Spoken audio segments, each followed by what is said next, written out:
Hello everyone! I know I am always all fun and laugh, but today's topic is a little more serious. The COVID-19 or coronavirus, as the media calls it, is everywhere. So people stop using public transportation and therefore use their own car or shared cars. But that does not exactly make everything safer. There are a few things you need to take into account. Coronaviruses are not new. They've been around for several decades.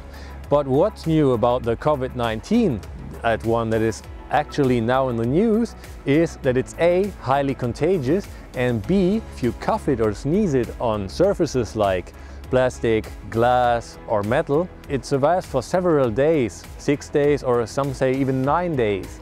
And that's the difference between the old ones, because those quickly die if they are outside of the body. That's why you need to keep your car clean. Hygiene is always important, but during these days it's absolutely crucial. If you're using your own car and you're the only one using it, then it's not that important. But if you're sharing your car with others, or if you're using car sharing, you might want to think about disinfecting the interior of the car. Things you touch every time, like steering wheel, door handle, window levers, infotainment system, climate controls, handbrake, belt, the shifter. All of these are things that you touch, and then you might get the virus onto your hand. That alone is not a problem. The problem is people tend to touch their faces several times an hour without even noticing it. So you have the virus on your hands, you touch your eyes, your mouth, your nose, and the virus is inside you and you're getting sick. Not exactly what you want. So, how to prevent that? Other surfaces like the door handles or the opener for the trunk should also be cleaned. So, how do you do that? You can either buy some disinfectant, but during these times everyone wants it, so it's pretty hard to get. But you can also take some soap or cleaner which you use in the kitchen, because these work just as well. Reason being, the virus outside of the body is protected by some sort of fat coating, and as everyone who has at some point in his life cleaned the pan knows, these things, they break up the fat, which then causes the virus to be set free and to die quickly. So what you can do is take a bucket and add some water. You can also do this inside your home, of course, but for practical reasons now, I'm just going to show you right here. Then you add some of your favorite soap, just like that.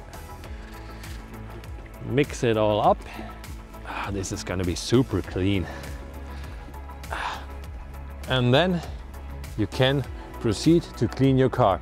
Good thing about the water and soap mixture is it won't affect your materials inside the car, like the leather or other things. They can be pretty irritated by things like these, so it's mostly better to use soap and water.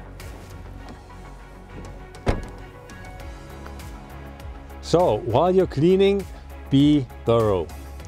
So don't just be like, okay, this will do. You also need to take the back part and the inner part, because this is also the parts that you touch. Other things, which is more of a practical tip, clean your car when it's off, because with these touch screens nowadays, you're gonna change everything if they are on. So do that while it's off.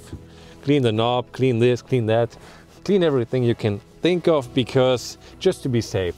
And what's important while you're cleaning, don't directly wipe off everything you've just cleaned, because the soap needs a little bit of time to break up the virus. So just let it sit in for a few minutes just to be safe, and then you should be good to go.